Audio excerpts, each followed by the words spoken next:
स्वागत है आपका आज की चाय पे। ये पॉडकास्ट है ईशा पे, अभिषेक पे और समर्थ पे। सबसे पहले तो आई गेस बहुत क्लैरिटी मिल गई है ईशा और समर्थ के सपोर्टर्स को कि काफ़ी हद तक वो पोकिंग जो हुई थी उसका जो स्तर था और बाद में भी होती रही। अभिषेक के लौटने के बाद भी कुछ रुका नहीं और रुकता भी नहीं जब तक कि ईशा के फादर खुद आके ना बोलते हैं hats off uncle ji, you really won everyone's heart, क्योंकि उन्होंने आके सच बोला। माँ बाप नहीं बताएंगे तो कौन बताएगा। पर मुझे पता क्या लग रहा था, देखिए ईशा बहुत स्ट्रॉन्ग पर्सनैलिटी है, ठीक है वो कहीं कहीं गलत भी रही है, बट जो उसकी उम्र है उसके लिहाज से बहुत सारे और लोग हैं जो कि बहुत ज़्यादा एक्सपीरियंस्ड है, तो वो लड़की काफ़ी हद तक मेच्योर है, स्ट्रॉन्ग हेडेड है। मुझे लगा नहीं था कि उसके फादर आके उसको गाइड करेंगे, क्योंकि मुझे लगा था जैसे हमेशा ईशा सर हिला के बोलती है ना, नहीं पापा आप ऐसे नहीं, नो पापा ऐसे नहीं। तो मुझे ये लगा था कि हो सकता है वो अपने डैड को भी जवाब दे दे, बट बहुत अच्छा लगा कि उसने बड़ी रिस्पेक्टफुली उनकी बात मानी और बहुत अच्छे से। इनफैक्ट मुझे बिल्कुल अच्छा नहीं लगा जिस तरीके से Ankita was behaving with Abhishek's mother, क्योंकि वो तो अपना टॉपिक लेके ही बैठ जाती है। मतलब समर्थ नहीं गया उस एक्सटेंट तक कि वो जाके उसकी मदर को कुछ भी बोले अभिषेक की, but on the other hand Ankita was like आप इसको बोलो, अच्छा अंकल जी क्यों नहीं आए। नहीं, मुझे लगा था वो आते तो धड़ाक करके लगाते। मतलब यार ये बातें होती हैं, परिवार वाले आए, कीप योर ग्रजेस असाइड। उस टाइम पे सबके घर वाले आ रहे थे टू मेक द माहौल अ बिट लाइट। और ये जो अंकिता जी है, my God, I was shocked. I thought may be she act nicely with everyone, but वहाँ पे भी खड़े होके पीटीएम चल रही थी कोई।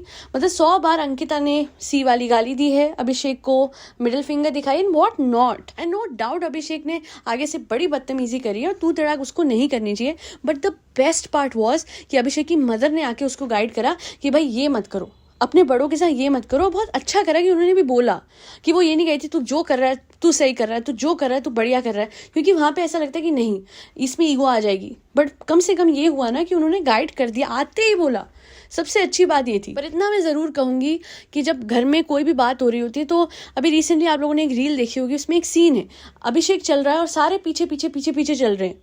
तो जब ईशा कहती है ना कि मुनावर के पास क्या था, क्या कंटेंट था, यही सब तो था, अपना तो कुछ था ही नहीं।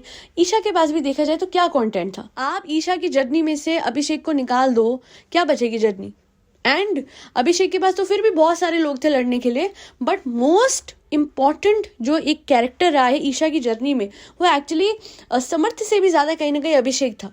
क्योंकि वो जब बहुत दिखी है, जब भी दिखी, मेन इवेंट्स हुए हैं वो दिखी है बिकॉज ऑफ अभिषेक। बट अब मुझे ऐसा लग रहा है कि ईशा जो है वो धीरे धीरे, क्योंकि आपने उस दिन देखा होगा जब ईशा बैठ रही थी काउच पे जूते पहनने के लिए, तो वो अभिषेक की तरफ देख के कह रही थी कि यार मेरी तो बहुत वाट लगाई है पापा ने, बहुत। तो वहाँ से ऐसा लग रहा था कि शायद now her dynamics will totally change with समर्थ।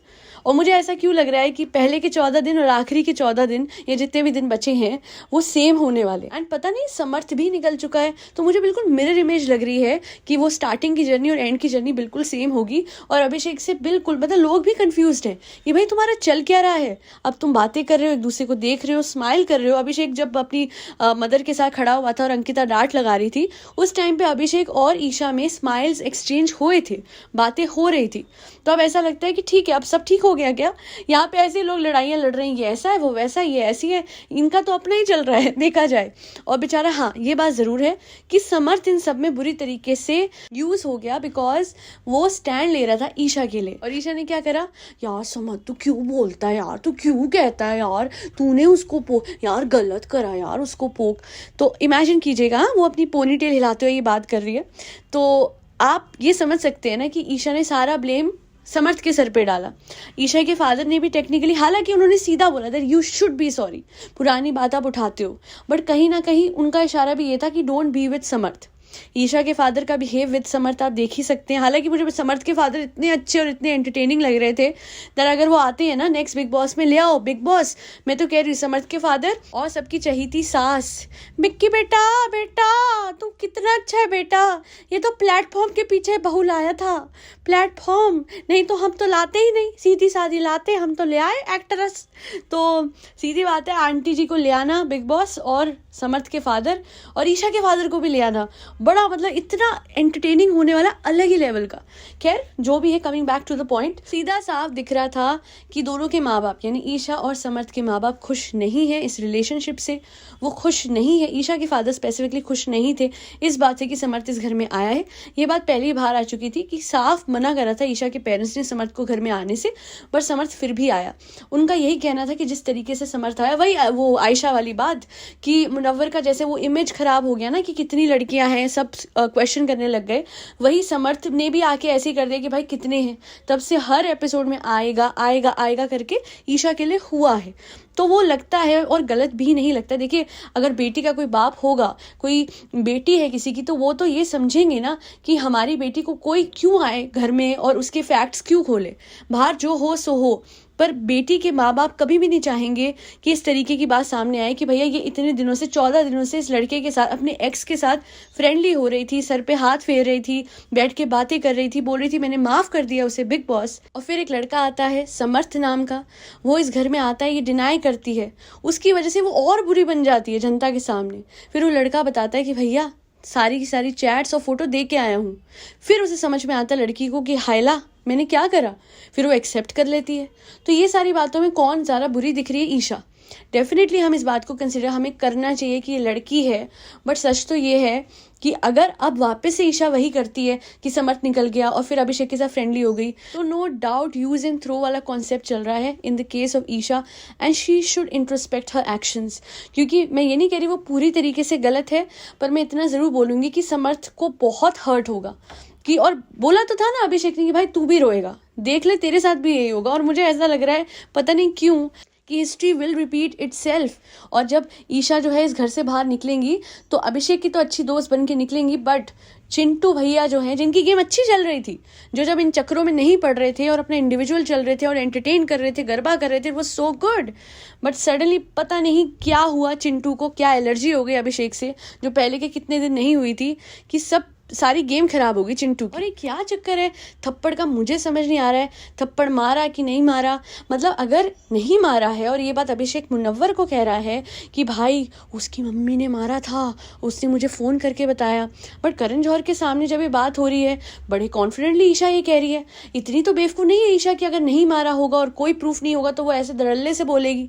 पता नहीं मुझे ऐसा क्यों लग रहा है कि हाँ थप्पड़ मारा है, क्योंकि अगर नहीं मारा होता तो अभिषेक अगर मुनव्वर को बात कर रहा है, ही नोज इट ना कि कैमरा सुन रहे हैं, तो वही बात करण जौहर के सामने वो क्यों नहीं रखेगा। अच्छा वो अच्छा बन रहा है तो उसको अभी इस टाइम पे अच्छा या बुराई की बात छोड़ देनी चाहिए, क्योंकि ये बहुत गलत मैसेज जा रहा है बाहर कि उसने मारा है।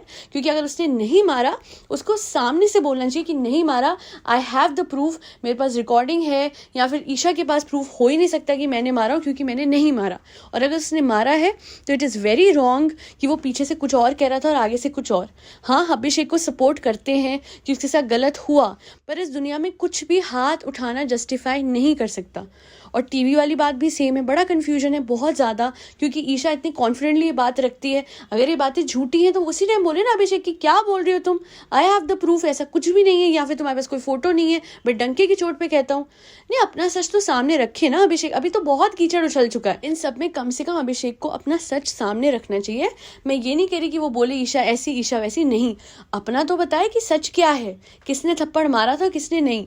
क्योंकि अगर उसने मारा है और ये बात सच है तो वो ऐसे झूठ नहीं बोल सकता मुनव्वर को, एंड वाइजा वर्सा ईशा भी ऐसा झूठा इल्जाम नहीं लगा सकती है अगर ये झूठा है तो। बाकी ये बात सच है कि चिंटू की गेम खत्म हुई है सिर्फ इस वजह से बिकॉज इंडिविजुअली खेलने के बजाय उसने ईशा का स्टैंड लेना शुरू करा, और फिर ईशा ने उसको बड़े कन्वीनियंटली अंडर द बस खत्म, फिनिश, ओवर कर दिया। अगर वो बिग बॉस से आउट हो गया है तो उसको बहुत बड़ी सीख मिली होगी कि जैसे ही वो गया था और जैसे ईशा ने डिनाई करा था, वहाँ से उसको थोड़ा सा तो समझ जाना चाहिए था कि ईशा जो है गेम के हिसाब से चलने के लिए कुछ ना कुछ ऐसा कर सकती है जहाँ पे बाद में उसको बिट्रेयल मिले। और एक बात करण जौहर ने बिल्कुल सही पॉइंट आउट करी है कि जैसे ईशा बोलती है ना, विक्की भाई, विक्की देखो, विक्की भाई ये ना रिश्ता भेज के आया था, चिंटू देख कैसा है मुनव्वर, कैसे हैं ये लोग। बट सच बात तो ये है कि ईशा ने काफ़ी हद तक सब कुछ सेम ही करा था, तो वो तो अगर चैट वाली बात ना होती या चिंटू कोई सबूत ना देके आया होता तो ईशा भी कभी एक्सेप्ट नहीं करती।